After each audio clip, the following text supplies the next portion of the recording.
These are the lecture notes for Chapter 4 on cell structure. I'm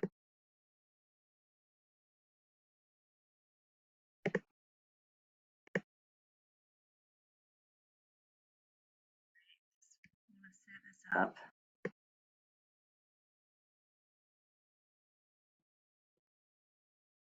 Okay, here we go.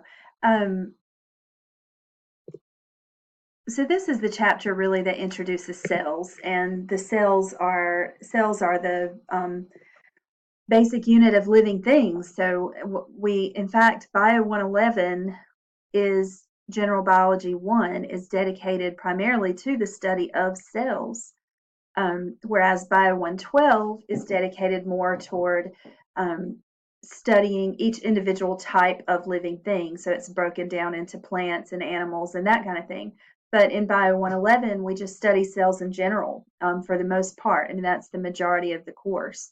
So you can see here it says cells are the fundamental units of life. They're the building blocks of all organisms. And in single-celled organisms, the cell is everything. You've got one example here of a single-celled organism called Vibrio tasmaniensis, which is a bacterium. You can see three different views of cells in these pictures. Picture A is, it looks to me like it could be human cells. It's nasal sinus cells, and they're actually viewed through a light microscope. And everywhere you see a dark purple structure, that's the nucleus of the cell. And then you see some plant cells in figure B. Each one of these little almost look like bricks. Each one of those structures are onion cell. It's a single onion cell. This is the nucleus.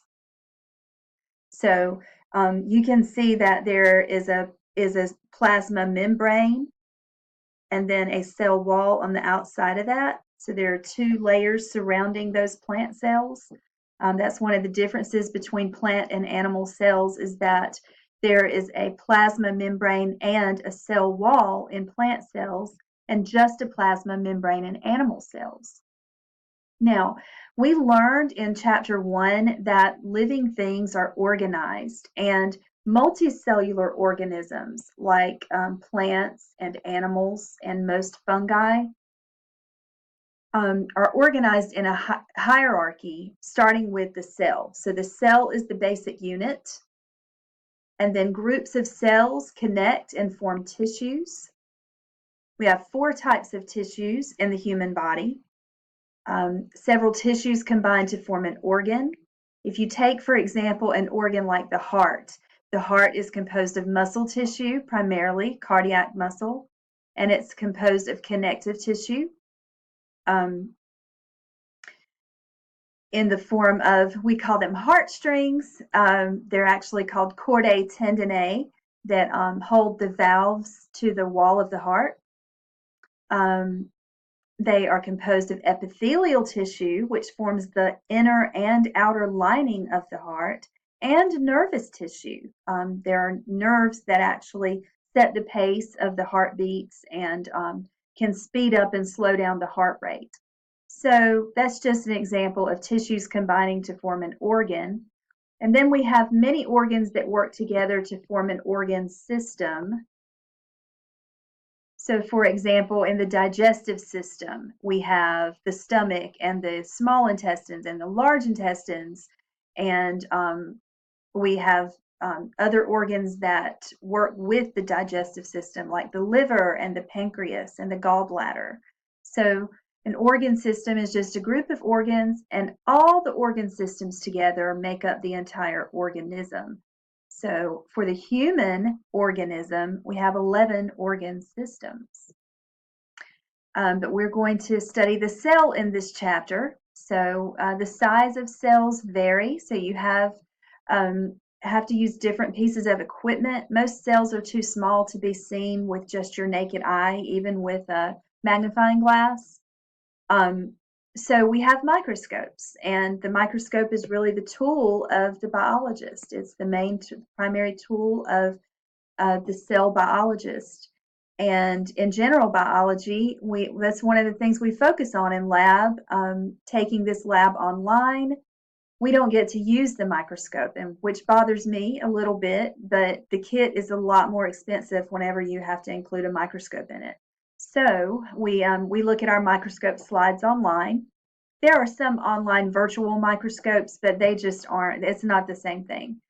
Anyway, in figure A, this is a light microscope like we would use in general biology, and we can see larger cells with that. When we try to look at smaller cells like bacterial cells, um, we have to use the highest power. We have to use a power called oil immersion, and that lens, you must put a drop of oil on the slide um, to use that lens for the lens to work properly, and it magnifies the bacterial cell 1,000 times. But if you really want to see small cells or even viruses or larger molecules, you can use an electron microscope. And those are very expensive, but they magnify many, many more times than a light microscope. This is just an image under a light microscope. It's a very good light microscope, but this is showing resolving power. This particular light microscope has high resolving power. That just means that you can see the detail. It's not blurry. These are diatoms. Diatoms are single-celled organisms they're actually in the kingdom Protista, which is the same kingdom as algae. Diatoms contain a glass case. So what you're seeing actually under the microscope looks a little like stained glass. They're very beautiful to take pictures of under the microscope. But each case is kind of like a shoebox. It has a top and a bottom. It's just that the case has different shapes, different designs, different colors.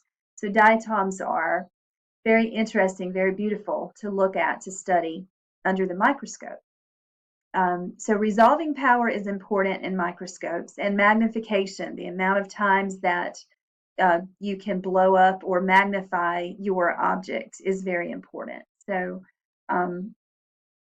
the light microscope can magnify 1,000 times. The electron microscope can magnify like 100,000 times. So here is an image showing you differences in resolution or resolving power. Obviously, the electron microscope shows a much better, clear, detailed image of the radiolarian than the light microscope shows. So the electron microscope has higher resolving power.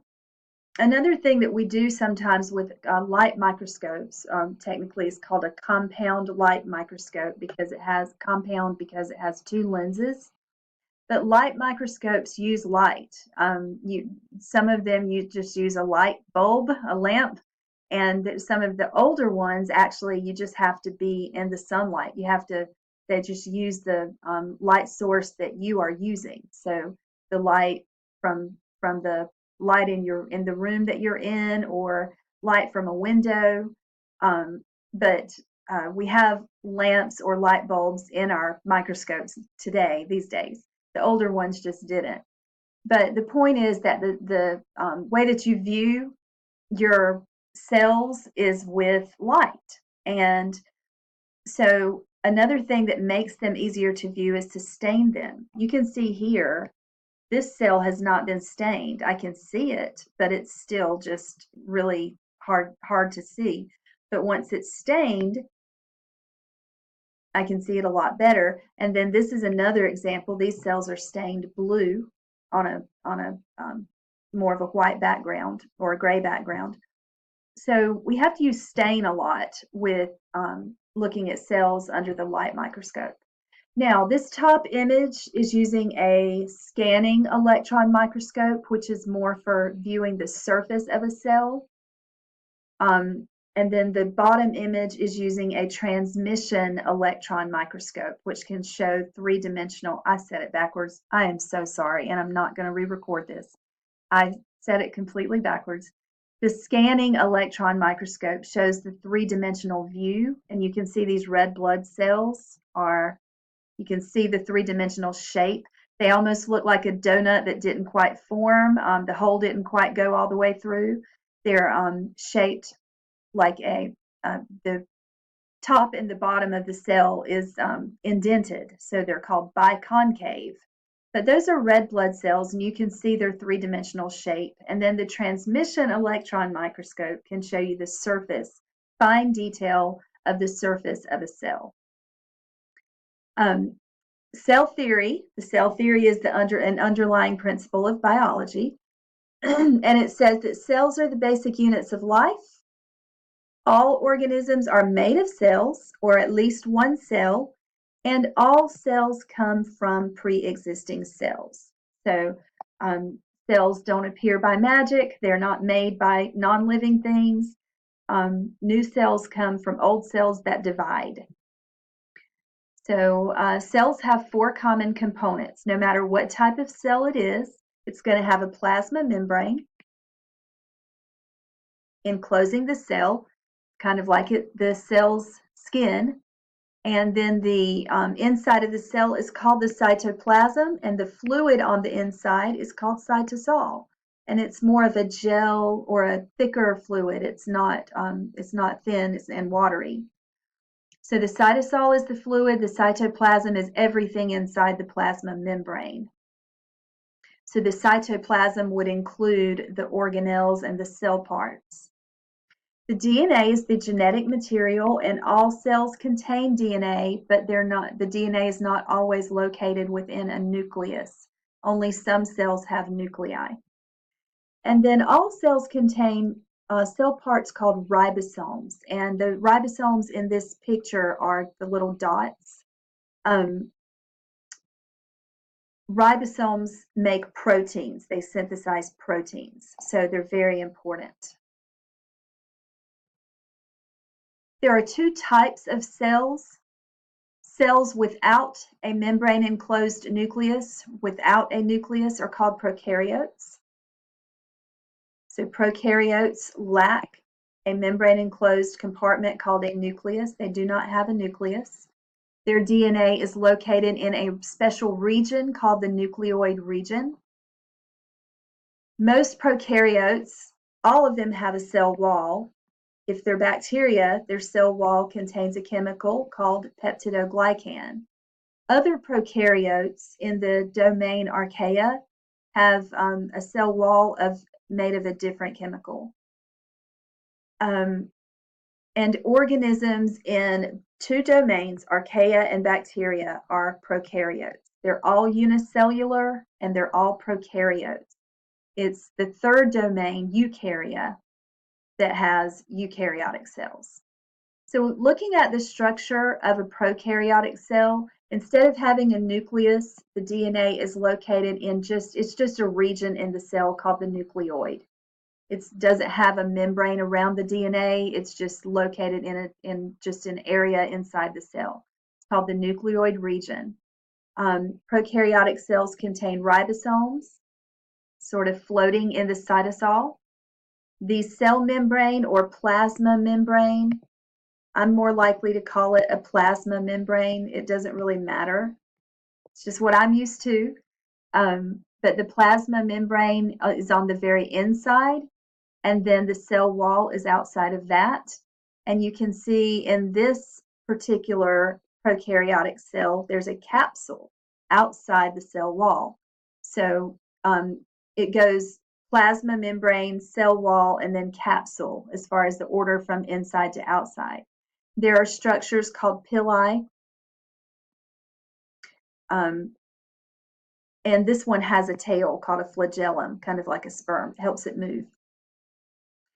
Prokaryotic cells are very small. Like I say, you have to basically have magnification power to magnify a prokaryotic cell 1,000 times its size to even really see it.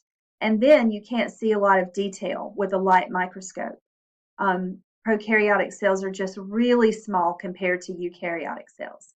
So the reason has to do with the surface area to volume ratio.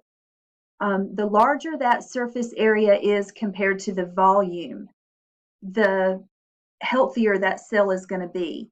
That means it's better able to move material into and out of the cell.